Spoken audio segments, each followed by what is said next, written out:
बिस्मिल्लाहिर्रहमानिर्रहीम। अस्सलाम वालेकुम students, I am Mohammad Usman Ali, your mathematics teacher.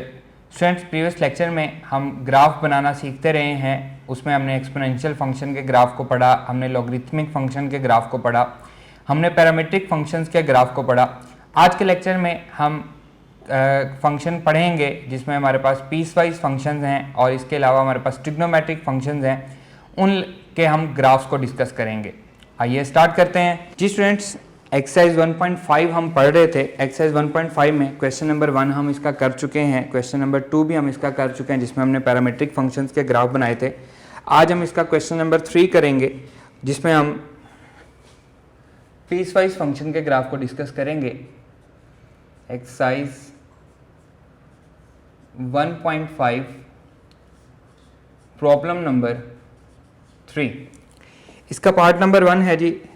Problem number 3 है, draw the graphs of the functions. Draw the graphs of the functions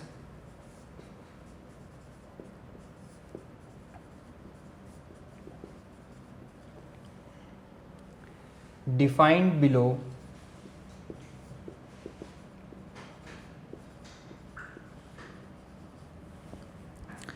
and find whether they are continuous, and find whether they are continuous।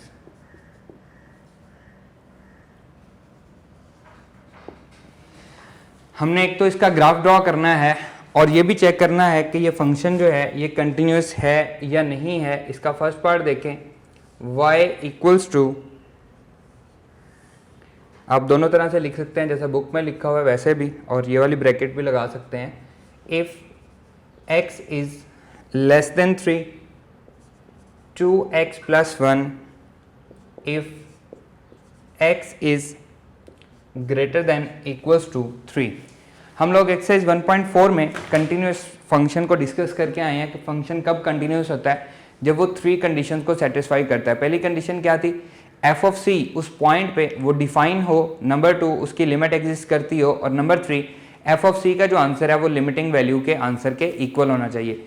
अगर ये तीनों बातें true हैं तो हम कहेंगे हमारा जो फंक्शन है वो कंटिन्यूस है, और अगर इनमें से पहली रॉन्ग हो जाती है तो हम वहीं पे कह देंगे कि हमारा फंक्शन डिसकंटिन्यूस है। अगर पहली ट्रू हो जाती है दूसरी रॉन्ग हो जाती है तो हम फिर भी कहेंगे कि हमारा फंक्शन क्या है, डिसकंटिन्यूस है। और अगर पहली भी ट्रू है दूसरी भी ट्रू है तीसरी रॉन्ग हो जाती है तो हम कहेंगे कि हमारा फंक्शन डिसकंटिन्यूस है।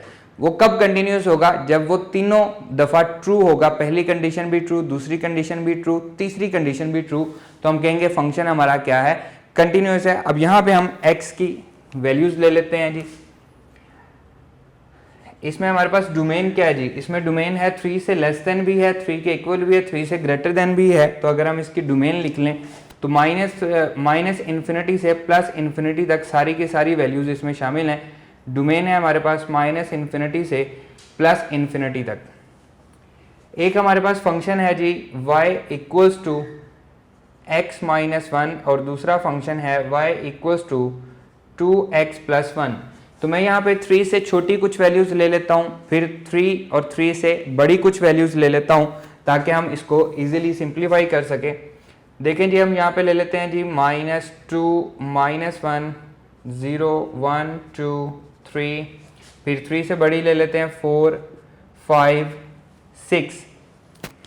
अब हम इनका बिहेवियर देखते हैं कि क्या आता है। -2 जो है ये 3 से छोटी वैल्यू है, तो हमारा ये वाला फंक्शन आएगा। जब हम इसमें -2 पुट करेंगे, -2, -1, हमारा आंसर क्या आ जाएगा, -3 हमारा आंसर आ जाएगा जब हम इसमें -2 पुट करेंगे। -1 3 से छोटी वैल्यू है, हम इसमें पुट करेंगे -1, -1, आंसर क्या आ जाएगा, -2 आ जाएगा। 0 भी 3 से छोटी वैल्यू है, 0 जब इसमें पुट करेंगे आंसर क्या आएगा, -1 आ जाएगा। इसी तरह से जब हम 1 पुट करेंगे, 3 से छोटी वैल्यू है 1, -1, आंसर 0 आ जाएगा। और 2 पे 2 3 से छोटी वैल्यू है तो 2 इसमें पुट करेंगे, 2 - 1, आंसर क्या आएगा, 1 आएगा। अब 3 तो इसमें शामिल नहीं है, ऐसा ही है। तो 2 और 3 के जो दरमियान वाली वैल्यूज हैं उनके लिए हम क्या करेंगे, तो यहाँ पे 3 पे क्या आ रहा है, ब्रेक आ रही है, 3 इसमें शामिल नहीं है। 3 जब हम इसमें पुट करते हैं तो इसका आंसर क्या आता है, 3 - 1 2, तो ये क्या है 3 2, हम यहाँ पे लिखेंगे ये हमारा क्या है, ब्रेक पॉइंट है 3 2, 3 पुट करने से आंसर 2 आता है। तो यहाँ पे क्योंकि 3 इक्वल नहीं है इसलिए हम इसको क्या कहेंगे, ये ब्रेक पॉइंट है। इसको जब हम ग्राफ पे ड्रॉ करेंगे तो ये बात आपको मजीद क्लियर हो जाएगी। अब यहाँ पे देखें ये 3 इसमें शामिल है और 3 से आगे, 3 से बड़ी वैल्यू, जब इसमें 3 पुट करते हैं 3 2 6 + 1 आंसर क्या आता है, 7 आंसर आता है। इसी तरह से उसके बाद 4 पुट करते हैं, 4 2 8 + 1 9 आंसर आता है। 5 पुट करते हैं, 5 2 10 + 1 11, 6 2 12 + 1 13 हमारे पास आंसर आता है। अब यहाँ पे ये जो पॉइंट है ये काफ़ी इंपॉर्टेंट पॉइंट है, इसको समझना है आपने कि एक्चुअली ब्रेक पॉइंट है क्यों, क्या प्रॉब्लम है इसमें, क्यों हमने इसको ब्रेक पॉइंट लिखा है और 3 पे ये 2 वैल्यूज़ कैसे आ गई। ठीक है, ये बात हमारी यहाँ पे समझने वाली है। बाकी हमें इसमें कोई कन्फ्यूजन नहीं है, ये सारी 3 से छोटी वैल्यूज़ थी तो इनके आंसर हमने ये वाला फंक्शन एक्टिवेट हुआ, ये हमने इसके आंसर लिख दिए। ये 3 से बड़ी वैल्यूज़ थी तो हमने इसमें 3 शामिल था इसलिए इसका 7 भी आंसर आ गया। अब सिर्फ यहाँ पे हमें एक प्रॉब्लम आ रही है कि ये 2 आंसर इसके कैसे आ रहे हैं, इसको हम पहले ग्राफ पे ड्रॉ करते हैं और फिर समझते हैं। एक्स एक्सिस के हर पॉइंट के अगेंस्ट हमें आंसर मिल रहे हैं। -2 पे हमें आंसर मिल रहा है जी -3, तो ये हम इसमें ड्रॉ कर लेते हैं। ये एक्स एक्सिस का -2 है, ये वाई एक्सिस का -3 है, तो ये हमारा पॉइंट है -2 -3। एक्स एक्सिस का पॉइंट है -2 और वाई एक्सिस का पॉइंट है -3। अब नेक्स्ट है जी -1 पे आंसर आ रहा है -2, तो ये -1 है, इस पे आंसर आ रहा है हमारा -2। ये हमने पॉइंट को लिख दिया, यहाँ पे आप साथ लिख भी सकते हैं। फिर 0 पे हमारा आंसर आ रहा है -1, तो ये हमारा पॉइंट हो गया। इसी तरह से 1 पे x जब 1 है तो हमारा आंसर आ रहा है जी 0, ये पॉइंट आ गया हमारे पास। नेक्स्ट हमारे पास x जब 2 है तो y का आंसर क्या आ रहा है, 1 आ रहा है, तो हमारा ये पॉइंट आ गया। अब यहाँ पे x जब 3 है तो आंसर क्या आ रहा है 2, लेकिन 3 तो उसमें शामिल ही नहीं है, इसलिए हम यहाँ पे क्या लगाएंगे, एक छोटा सा सर्कल बनाएंगे। जो बात हमेशा मैं जब से ग्राफ पढ़ा रहा हूँ आपको बता रहा हूँ कि जहाँ पे भी हमारा जो आंसर है या हमारा जो फंक्शन है वो अनडिफाइन होगा तब भी वहाँ पे सर्कल लगेगा, और अगर उसमें शामिल नहीं है वो, जैसा कि यहाँ पे इक्वल नहीं है इसके, लेकिन मसला यहाँ पे ये आता है कि 2 और 3 के दरमियान, यहाँ पे देखें x2 और 3 के दरमियान इन्फिनिट मैनी पॉइंट्स हैं। बात हुई है 3 से छोटी वैल्यू की, तो 3 से छोटी वैल्यू 2.1 भी है, 2.2 भी है, 2.3 भी है, 2.4 भी है, 2.5, 2.6, 2.7, 2.8, 2.9, फिर 3 नहीं, ऐसा नहीं है। 2.9 और 3 के दरमियान भी इन्फिनिट मैनी वैल्यूज हैं, 2.9999999। आप क़यामत तक 9 लगाते रहें फिर भी उससे बड़ी आपको एक वैल्यू मिल जाएगी, आप 9 और लगा दें आपको आंसर मिल जाएगा।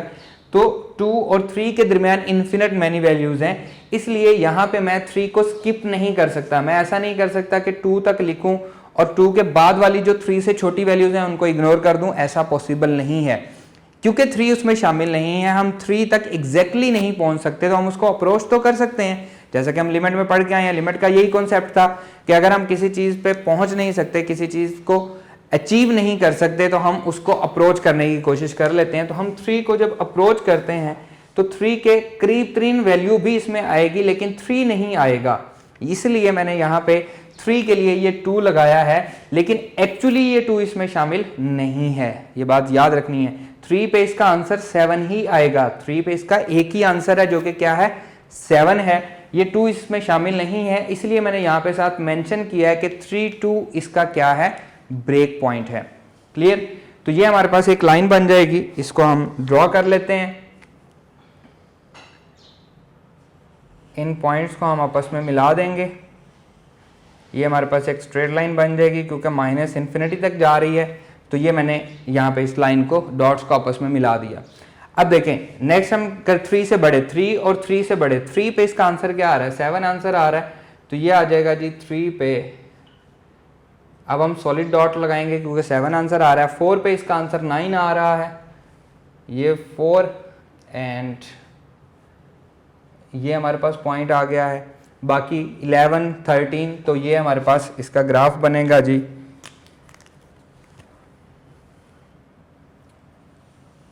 बाकी पॉइंट्स भी आप बना सकते हैं, लाइन हमारी यही बनेगी, स्ट्रेट लाइन बनेगी। अब यहाँ पे इसमें ये जंप आ रहा है, इसलिए हम इसको क्या कहते हैं 3 2, ये हमारा ब्रेक पॉइंट है 3 2, इसीलिए हम इसको ब्रेक पॉइंट कहते हैं। इस चीज़ को मैं दोबारा समझा रहा हूँ, आपको इसको समझ लें।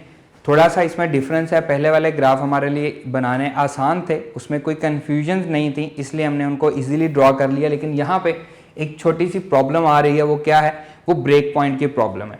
मैं इसको दोबारा समझा रहा हूँ जी। ये हमारे पास एक पीस वाइज फंक्शन है, इसमें हमारे पास जब 3 से छोटी वैल्यूज़ हैं तो आंसर x-1 है, 3 और 3 से बड़ी वैल्यूज़ के लिए आंसर क्या है 2x+1 है। तो हमारे पास इसकी डोमेन क्या है, -∞ से +∞ है। तो मैंने 3 से छोटी कुछ वैल्यूज़ ले ली, -2, -1, 0, 1, 2, 3, और फिर 3 से बड़ी कुछ वैल्यूज़ ले ली 3, 4, 5, 6। ये हमारे पास 3 और 3 से बड़ी वैल्यूज़ हैं।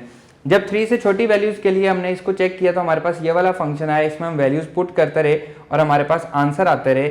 लेकिन 3 पे आके हमने यहाँ पे ब्रेक लगाई, और वो ब्रेक हमने क्यों लगाई है, क्योंकि 3 इसमें शामिल नहीं है, यहाँ पे वो 3 शामिल नहीं है। अगर मैं एग्जैक्टली 3 पे चेक करूँ तो ये 2 आंसर कभी भी नहीं आएगा। मैं इसको ऐसे आपको समझा देता हूँ, ये 2 आंसर कभी भी नहीं आएगा, इसका आंसर क्या आएगा 7। अब यहाँ पे कोई कन्फ्यूजन नहीं है क्योंकि मैंने 2 को मिटा दिया। 3 पे आंसर 7, 4 पे आंसर 9, क्योंकि ये वाला फंक्शन आएगा, 5 पे ये, 6 पे ये। अब जब हम इसका ग्राफ ड्रॉ करेंगे तो हमारे लिए प्रॉब्लम आएगी, क्योंकि मैंने यहाँ पे 2 नहीं लिखा हुआ। ग्राफ ड्रॉ करते हुए मैंने पहले -2 के रिगार्डिंग पॉइंट लिया जी, -3 आ गया, ये मेरा पॉइंट आ गया। -1 के रिगार्डिंग -2 पॉइंट आ गया, 0 पे हमारा -1 आ गया, 1 पे हमारा 0 आ गया, 2 पे हमारा 1 आंसर आ गया। अब 2 और 3 के दरमियान जो इन्फिनिट मैनी वैल्यूज थी उनको हम कहाँ पे रिप्रेजेंट करें। 2 पे आके तो हमने ब्रेक लगा दी, 3 पे आके हमारा आंसर 7 आ रहा है, तो यहाँ से यकदम जंप करके हम यहाँ पे तो नहीं जा सकते ना। 3, 7 ये हमारा पॉइंट है, 3, 7, यहाँ पे यकदम जंप लगा के हम वहाँ पे तो नहीं जा सकते। वहाँ पे भी ये 3, 7 को रिप्रेजेंट कर रहा है, ये 2 को रिप्रेजेंट कर रहा है, तो ये जो हिस्सा है ये कहाँ पे रिप्रेजेंट होगा, ये असल मसला है इस क्वेश्चन का। तो इसके लिए हमें 3 इसमें पुट करके हमने चेक किया कि आंसर हमारा क्या आ रहा है। इसमें आंसर हमारा 2 आ रहा है, तो हमने क्या किया, इसको ब्रेक पॉइंट कह दिया कि 2 इसमें शामिल नहीं है, इसलिए हमने यहाँ पे एक सर्कल बना दिया कि 2 ये जो पॉइंट है ये इसमें शामिल नहीं है, इससे नीचे वाली सारी वैल्यूज इसमें शामिल हैं। बात समझ आ गई। हमने इनको ड्रॉ कर दिया। अब हमने चेक ये करना है, उसने कहा है क्वेश्चन में find whether they are continuous. हमने ये भी चेक करना है कि ये कंटिन्यूस हैं या नहीं हैं। तो हम कंटिन्यूस के लिए जो 3 कंडीशंस हैं उनको हम चेक करते हैं। नंबर 1 कंडीशन, f ऑफ 3 पे इसका आंसर क्या आ रहा है। जब हम इसमें 3 पुट करते हैं, 3 to the 6 + 1 7 इज डिफाइंड। पहली बात ट्रू हो गई कि ये अनडिफाइंड नहीं हुआ, 3 पुट करने से इसका आंसर अनडिफाइंड नहीं आया। नंबर 2 हम इसकी लिमिट चेक करते हैं। Limit x approaches to 3 negative f of x is equals to limit x approaches to 3। Negative का मतलब क्या है, लेफ्ट हैंड साइड से हम उसकी चेक कर रहे हैं। लेफ्ट हैंड साइड मतलब 3 से छोटी वैल्यूज, वो ये वाली आ रही हैं, x-1।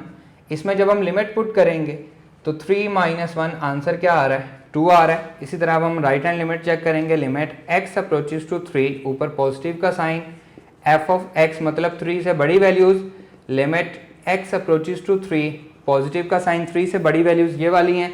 तो फंक्शन आएगा हमारा 2x + 1, 3 to the 2 × 3 + 1, 6 + 1 = 7। तो लेफ्ट हैंड लिमिट इक्वल नहीं है राइट हैंड लिमिट के, as limit x approaches to 3 negative sign, f of x मतलब left hand limit is not equals to limit x approaches to 3, ऊपर positive sign, f of x के, क्योंकि left hand limit equal नहीं है right hand limit के। So limit x approaches to 3 f of x does not exist.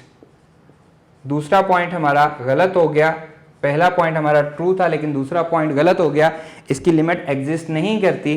तो हम लिखेंगे so the given function is discontinuous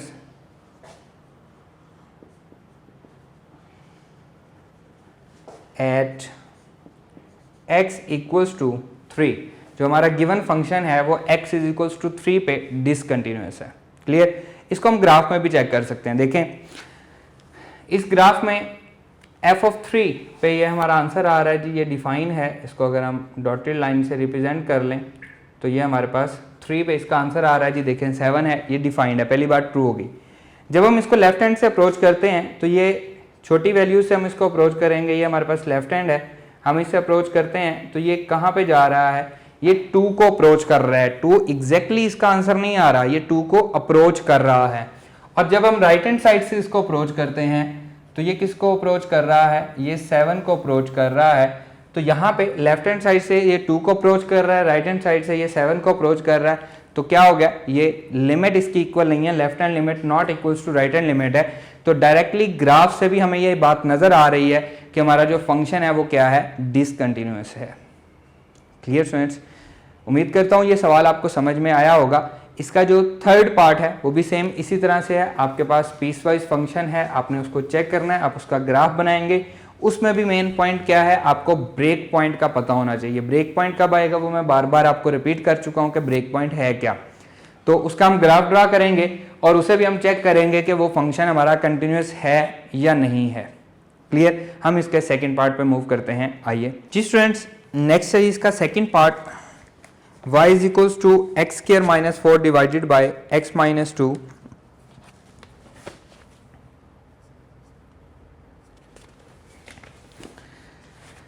y equals to x square minus 4 divided by x minus 2 and x is not equals to 2। मैंने आपको बताया था कि जब भी हमारे पास रैशनल फंक्शन आएगा तो उसकी डोमेन वो आपको प्लेट में साथ रख के देगा। जैसा कि उसने यहाँ पे दिया हुआ है कि इसमें तमाम रियल नंबर्स पुट हो सकते हैं सिवाय 2 के। तो इसकी डोमेन क्या होगी, domain all real number minus 2 इसमें से निकाल देंगे, क्योंकि 2 पे ये हमारा जो फंक्शन है ये क्या हो रहा है, अनडिफाइन हो रहा है। अब हम इसको सिंप्लीफाई कर लेते हैं ताकि हम इसका ग्राफ ड्रॉ कर सकें। y equals to x square minus 2 का square divided by x minus 2 that is equals to x minus 2 x plus 2 divided by x minus 2। दो स्क्वायर हों, दरमियान में माइनस हो, a square minus b square, तो एक दफ़ा प्लस एक दफ़ा माइनस होता है। यहाँ पे हम साथ मेंशन कर देंगे, we know that a square minus b square equals to a minus b and a plus b। ये फॉर्मूला हमने पढ़ा हुआ है, इसलिए हमने इसको एक दफ़ा प्लस कर दिया, एक दफ़ा माइनस कर दिया। x माइनस 2 से कैंसिल हो गया, तो हमारे पास जो फंक्शन बचा y equals to x plus 2, और साथ इसके कंडीशन क्या है, कंडीशन वो साथ ही रहेगी where x is not equals to 2। अब यहाँ पे ये मत समझिएगा कि हमने क्योंकि इसको सिंप्लीफाई कर दिया तो कंडीशन भी ख़त्म हो गई, अब ये अनडिफाइन नहीं होगा, ऐसा नहीं है। आल्दो कि ये अनडिफाइन नहीं हो रहा, लेकिन ये कंडीशन एज इट इज़ साथ रहेगी कि x जो है ये 2 के इक्वल नहीं है। अब हम यहाँ पे x की कुछ वैल्यूज़ ले लेते हैं, x, और यहाँ पे आ गया y equals to x plus 2। Different values के लिए हमारे पास डिफरेंट आंसर आएंगे जी। -1 ले लेते हैं जी, इसमें हम फिर 0 ले लेते हैं, 1, 2 हम इसमें पुट नहीं कर सकते, इसका मतलब है 2 पे हमारा ब्रेक पॉइंट आएगा। अगर मैं 2 पुट कर देता हूँ तो जो भी आंसर आएगा 2 में पुट ही नहीं कर सकता, तो पुट करने से जो आंसर आएगा वो भी तो रेंज में नहीं ना आएगा। ये बात मैंने आपको पहले भी समझाई थी। 2, 3, 4, 5, 6 ये मैंने डिफरेंट वैल्यूज़ ले ली हैं ताकि मैं इसका ग्राफ ड्रॉ कर सकूँ। देखें जी, इसमें जब -1 पुट करेंगे, -1 प्लस 2, आंसर क्या आ रहा है, 1 आ रहा है। 0 पुट करेंगे, 0 प्लस 2, 2 आ रहा है। 1 पुट करेंगे, 1 प्लस 1, ये हमारे पास क्या आ रहा है जी, 1 प्लस 2, 3 आ रहा है।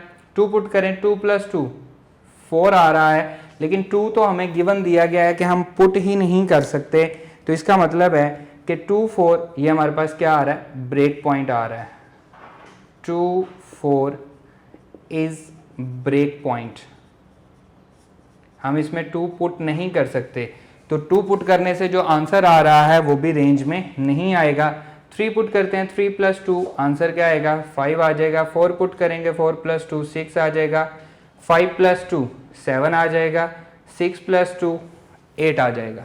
क्लियर। अब हम इसको ड्रॉ कर लेते हैं जी। ये हमारे पास आ रहा है जी -1 पे आंसर 1 दे रहा है। x जब -1 है तो आंसर हमारा क्या है जी, 1 आ रहा है। y का आंसर 1 आ गया। उसके बाद x जब 0 है तो y का आंसर क्या आ रहा है, 2 आ रहा है। एंड x जब 1 है तो y का आंसर 3 आ रहा है। 1 पे हमारे पास आंसर क्या आ रहा है जी, 3 आ रहा है। 2 पे आंसर 4 आएगा, लेकिन क्योंकि ये हमारे पास ब्रेक पॉइंट है इसलिए हम इसको सर्कल से रिप्रेजेंट करेंगे, क्योंकि ये इसमें शामिल नहीं है। नेक्स्ट है जी 3 पे आंसर 5 आ रहा है। ये आ गया जी, 3 पे 5 आ गया। 4 पे 6 आ रहा है। आप 2 पॉइंट लेके भी इसको कर सकते हैं, क्योंकि ये एक स्ट्रेट लाइन बन रही है, तो 2 से 3 पॉइंट ले लें, ब्रेक पॉइंट लेना इसमें ज़रूरी है। 6 पे आंसर क्या आ रहा है जी, 5 पे आंसर 3 पे आंसर हमारा 5 आ गया। 4 पे आंसर आएगा जी 6 आ जाएगा। 5 पे 7 आ जाएगा। 3 पे ये हमारा आ गया 6।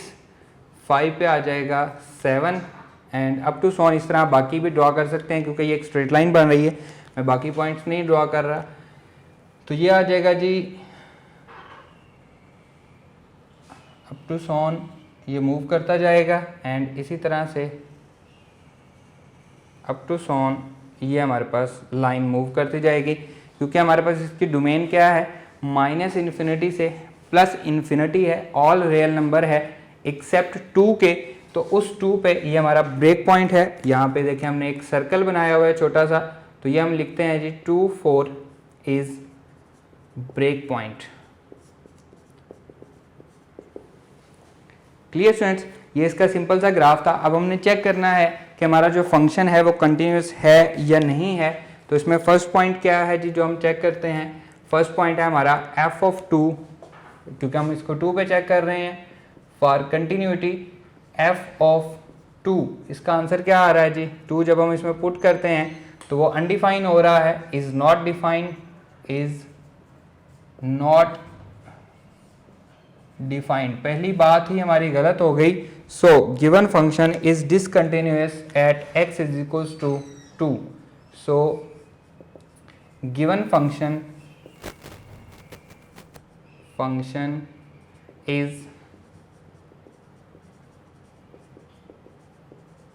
discontinuous at x equals to 2। x equals to 2 पे हमारा जो फंक्शन है वो डिसकंटिन्यूअस है। अगेन मैं इसको रिपीट कर रहा हूँ, ये हमारे पास एक रैशनल फंक्शन दिया गया था। रैशनल फंक्शन हमारे पास था y equals to x² - 4 divided by x - 2, और मैंने आपको बताया था कि रैशनल फंक्शन की डोमेन जो है वो आपको प्लेट में साथ रख के देता है x is not equals to 2। तो इसका मतलब है इसका ऑल रियल नंबर आंसर है सिवाय 2 के। 2 हम इसमें पुट नहीं कर सकते। अब याद करें, आपको रेंज फाइंड करना मैंने आपको सिखाया था कि हम इसका क्या करेंगे जी, इसको चेक करेंगे, सिंप्लीफाई करेंगे। सिंप्लीफाई करके जो चीज़ हम इसमें पुट नहीं कर सकते वो पुट कर देंगे। तो जो पुट करने से आंसर आएगा वो इसकी रेंज में नहीं होगा। तो इसकी रेंज क्या आएगी, इसकी रेंज आएगी, यहाँ पे मैं लिख देता हूँ, इसकी रेंज आएगी ऑल रियल नंबर -4। इसकी रेंज में y में हर नंबर होगा सिवाय 4 के। तो यहाँ पे हम ब्रेक पॉइंट पे देख भी सकते हैं। तो यही बात मैंने यहाँ पे लिखी है कि मैंने 2 से छोटी वैल्यूज़ ले ली, 2 से बड़ी वैल्यूज़ ले ली। 2 भी मैंने लिया ताकि मैं इसमें ब्रेक पॉइंट बना सकूँ। उनको जब मैंने सिंप्लीफाई करके इसमें पुट करता रहा तो मेरे पास y के आंसर्स आते रहे, और सिर्फ 2 पे मेरे पास एक ऐसा पॉइंट आया, क्योंकि 2 शामिल नहीं था इसलिए वो पॉइंट भी इसमें शामिल नहीं है, उसको हमने ब्रेक पॉइंट कह दिया। यहाँ पे सिंपली हमने उन पॉइंट्स को ड्रॉ कर दिया और ब्रेक पॉइंट पे हमने क्या लिया, एक छोटा सा सर्कल बना दिया, क्योंकि इसका मतलब है यहाँ पे ये डिफाइंड नहीं है, 2 पे ये डिफाइंड नहीं है, इसको ये रिप्रेजेंट कर रहा है। अब हमने चेक ये करना था कि हमारा फंक्शन कंटिन्यूस है या नहीं है, तो हमने क्या किया, उसमें डायरेक्टली 2 पुट किया, क्योंकि कंटिन्यूस के लिए हमारी 3 कंडीशन है, हम उसको पहले भी डिस्कस कर चुके हैं। फर्स्ट कंडीशन जब हमने पुट की तो आंसर क्या आ गया, अनडिफाइन आ गया, तो पहली ही कंडीशन गलत होगी, तो हमने क्या कहा, so given function is discontinuous at x is equals to 2, बाकी दो हमें चेक करने की जरूरत नहीं है। क्लियर। आइए इसके थर्ड पार्ट पर मूव करते हैं। जी स्टूडेंट्स, थर्ड पार्ट हम कर रहे हैं इसका, हमने इसको ड्रॉ भी करना है और हमने इसकी कंटिन्यूटी भी चेक करनी है। y इक्वल्स टू, ये भी हमारे पास पीस वाइज फंक्शन है, x प्लस 3 आंसर होगा if x is not equals to 3 and 2 answer होगा if x equals to 3। Clear. अब हम इसमें ब्रेक पॉइंट भी इजीली बना सकते हैं। इसकी डोमेन की अगर हम बात करें, 3 पे 2 आ रहा है और 3 के अलावा जो भी नंबर होगा, मतलब इसमें ऑल रियल नंबर पुट कर सकते हैं, कहीं पे भी ये अनडिफाइन नहीं हो रहा। माइनस इन्फिनिटी से प्लस इन्फिनिटी तक इसकी डोमेन आ रही है। अब इसमें हम x की वैल्यूज लेते हैं, x, एंड यहाँ पे आ जाएगा जी y equals to x plus 3 and when x is not equals to 3, और जब x इक्वल्स टू 3 है तो y इज इक्वल्स टू आएगा 2 के at x is equals to 3 पे। तो नॉट इक्वल्स टू 3 में हम पॉइंट ले लेते हैं जी, फर्ज करें जी मैं इसको -1 से शुरू कर लेता हूँ, -1 0 1 2 3 पे हम यहाँ पे आ गए, फिर 4 5 6 7, ये मैंने रैंडमली पॉइंट ले लिए हैं -1 से लेकर 7 तक। -1 3 के इक्वल नहीं है, नॉट इक्वल वाला है, तो ये वाला हमारा फंक्शन आएगा। जब हम इसमें -1 पुट करेंगे, -1 प्लस 3 आंसर क्या आएगा, 2 आ जाएगा। 0 पुट करेंगे, ये भी नॉट इक्वल्स टू 3 है, तो 0 पे क्या आएगा, 3 आंसर आ जाएगा। 1 पुट करेंगे 4 आ जाएगा, 2 पुट करेंगे 5 आंसर आएगा।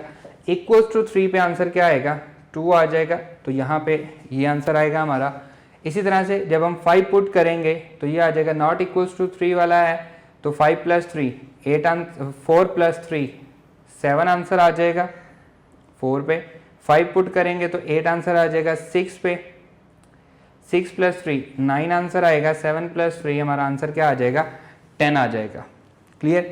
अब हम देखते हैं कि यहाँ पे क्या है जी। अब यहाँ पे यकदम आ रहा है जी 3, चलते चलते 5 के बाद हम यकदम 2 पे आ गए और फिर हम 4 पे आ गए, तो इसका मतलब है 2 से 3 और 3 से 4 तक जाने में हमें क्या होगा, इसका हम ग्राफ ड्रॉ करते हैं, वहां से हमें कुछ बात क्लियर होगी। ये आ जाएगा जी -1 पे आंसर आ रहा है 2, x -1 है, आंसर क्या आ रहा है जी 2 आ रहा है, ये हमारा पॉइंट आ गया। 0 पे आंसर आ रहा है 3, ये हमारा पॉइंट आ गया 3 पे। उसके बाद 1 पे आंसर आ रहा है 4, 1 पे 4 आ रहा है। 2 पे आंसर आ रहा है 5, ये 2 एंड ये आ गया 5। अब 3 पे आंसर आ रहा है जी 2, 3 पे 2 आंसर आ रहा है। नेक्स्ट 4 पे आंसर आ रहा है जी 7, 4 पे ये आ गया जी 7। उसके बाद 5 पे 8 आ रहा है, 5 और ये 8 आ गया हमारे पास। 6 पे 9 आ रहा है, 6 और ये 9 आ गया, एंड इसी तरह अप टू सो ऑन। अब यहाँ पे हम क्या करेंगे जी, यहाँ पे ये आंसर जो है ये डाउन आ रहे हैं, इसका मतलब है 2 पे अगर आंसर 5 आ रहा है तो 2.5 पे आंसर कम आएगा।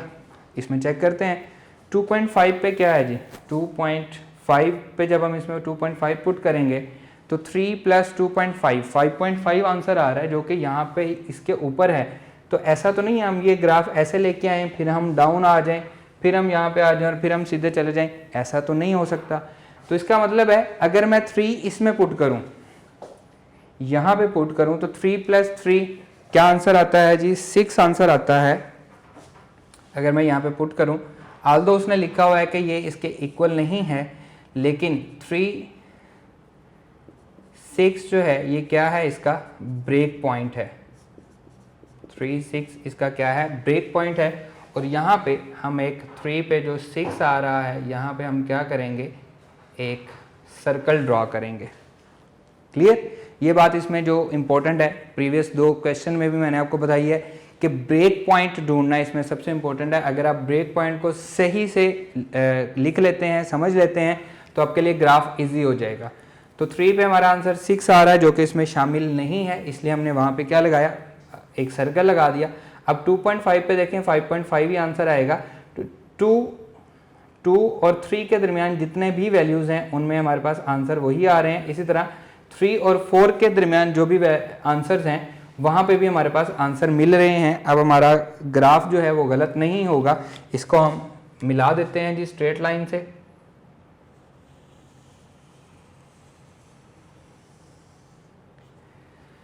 एंड सेम इसी तरह से ये आ जाएगा जी।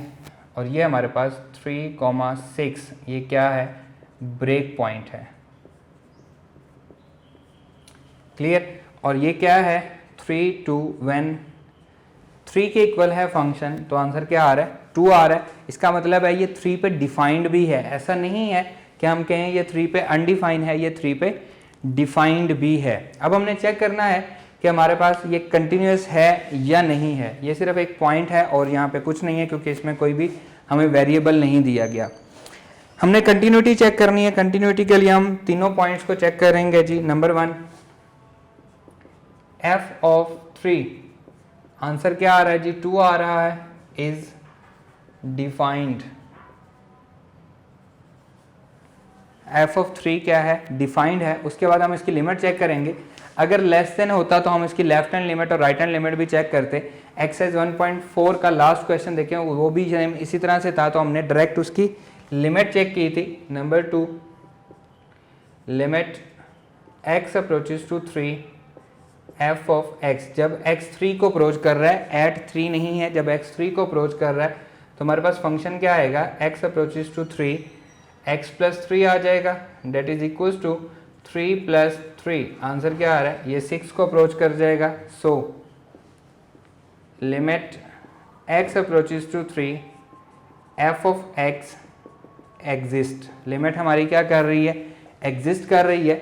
नंबर 3, थर्ड पॉइंट क्या है जी, f ऑफ 3 का आंसर इक्वल होना चाहिए लिमिटिंग वैल्यू के, जो कि नहीं है। f of 3 is not equals to limit x approaches to 3 f of x के, क्योंकि हमारे पास f ऑफ 3 का जो आंसर है वो इक्वल नहीं है उसकी लिमिटिंग वैल्यू के। तो हम लिखेंगे सो given function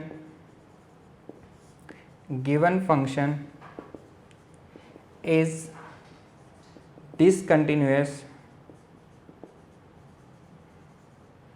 at x equals to 3। हमारा जो फंक्शन है वो क्या है, डिसकंटिन्यूस है at x is equals to 3।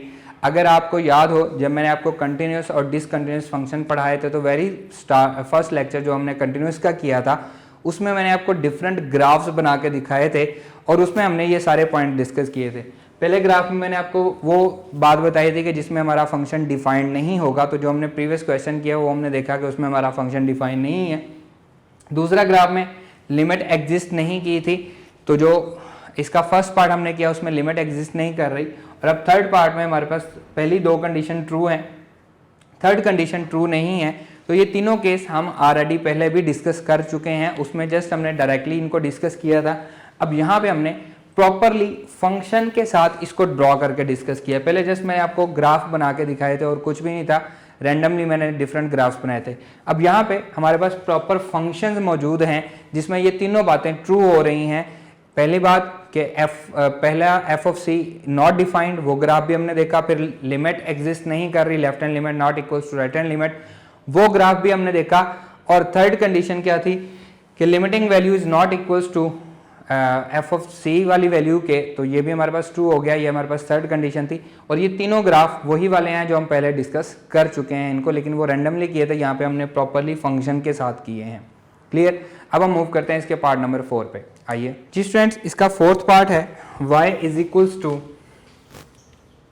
y equals to x square minus 16 divided by x minus 4 where x is not equals to 4। Again हमारे पास रैशनल फंक्शन है और मैंने अभी आपको बताया था कि रैशनल फंक्शन की डोमेन वो आपको साथ प्लेट में रख के देता है। तो इसकी डोमेन क्या है? All real number, domain all real number except 4 हम इसमें पुट नहीं कर सकते। इसको हम सिंप्लीफाई करेंगे, y is equals to x square minus 4 का square divided by x minus 4 that is equals to x minus 4 x plus 4 divided by x minus 4। x minus 4 से कैंसिल हो जाएगा, बचेगा क्या? x प्लस 4 बचेगा, क्योंकि हम जानते हैं ये हमने किस तरह से लिखा है कि we know that a square minus b square equals to a minus b, एक दफ़ा माइनस और एक दफ़ा प्लस। ये फार्मूला हम पढ़ के आए हैं। अब यहाँ पे अगर मैं इसमें 4 पुट कर दूँ, जैसा कि हम उसकी रेंज फाइंड करते हैं, तो आंसर क्या आएगा जी? इसमें 8 आंसर आएगा। तो रेंज में क्या आएगा? Range is equals to all real number minus 8 इसमें से निकल जाएगा। क्लियर है? तो ये हमारे पास क्या आ गया? 4 8 हमारे पास ब्रेक पॉइंट आ गया। ये आ जाएगा जी x y equals to x plus 4। हम रैंडम वैल्यूज ले लेते हैं जी। ये आ जाएगा जी 1 से ले लेते हैं, 1 2 3 4 5 6 7 8। 1 पे इसका आंसर क्या आएगा जी? 1 जब हम इसमें पुट करेंगे 4 प्लस 1 5 आंसर आएगा। 2 पे इसका आंसर 6 आ जाएगा। 3 पे हमारे पास 7 आ जाएगा। 4 पे 8 आएगा। लेकिन ये जो हमारे पास पॉइंट आया है ये क्या होगा? ये ब्रेक पॉइंट होगा। इसको हम लिख देते हैं 4 8, क्योंकि 4 भी शामिल नहीं है। तो हम 4 पुट करने से जो आंसर आ रहा है 8 वो भी शामिल नहीं है। ये इसका क्या है? ब्रेक पॉइंट है। क्लियर? 5 पुट करने से आंसर क्या आ रहा है जी? 9 आ रहा है। 6 पुट करने से 10 आ रहा है। 7 पुट करने से 11, 8 पुट करने से 12। तो इनको हम ग्राफ पे ड्रा कर सकते हैं। सिर्फ 4,8 जो होगा ये हमारे पास इसका ब्रेक पॉइंट होगा, वो मैं यहाँ पे आपको ड्रा कर देता हूँ। 4 और ये हमारे पास 8 ये आ गया। इसको हम कैसे ड्रा करेंगे? एक सर्कल से ड्रा करेंगे। आप कोई से 2 पॉइंट भी ले सकते। 4 से पहले 3 जो है, 3 पे आंसर क्या आ रहा है? 7 आ रहा है, ये आ गया। और 4 के बाद 5 है, 5 पे आंसर क्या आ रहा है जी? 9 आ रहा है। तो जस्ट 3 पॉइंट से भी आप इसका ग्राफ ड्रा कर सकते हैं, जैसा कि मैंने यहाँ पे किया है। आप जस्ट इसको मिला दें, ये हमारे पास एक स्ट्रेट लाइन आ जाएगी और इधर से ये इधर मूव कर जाएगा। ये हमारे पास एक स्ट्रेट लाइन आ जाएगी और ये हमारा क्या है? 4 8 ब्रेक पॉइंट है। और लास्ट पे हमने इसको क्या चेक करना है जी कि हमारा फंक्शन कंटिन्यूस है या नहीं है। तो पहला पॉइंट ही इसका गलत हो जाता है, f of 4 is not defined, क्योंकि 4 पुट करने से वो अनडिफाइंड हो रहा है, डिफाइंड नहीं है। So the given function is discontinuous. So the given function is discontinuous at x equals to 4। Clear है? यहाँ पे हम आज इसके 4 हमने पार्ट डिस्कस किए हैं। 2 हमारे पास रैशनल थे, 2 हमारे पास पीस वाइज थे। उनके हमने ग्राफ डिस्कस किए और हमने चेक किया कि वो हमारे फंक्शन कंटिन्यूस हैं या नहीं हैं। क्लियर है? आज के लिए इतना ही। ये लेक्चर यहीं पे ख़त्म होता है। इंशाल्लाह नेक्स्ट लेक्चर में आपसे मुलाकात होगी। अल्लाह हाफिज़।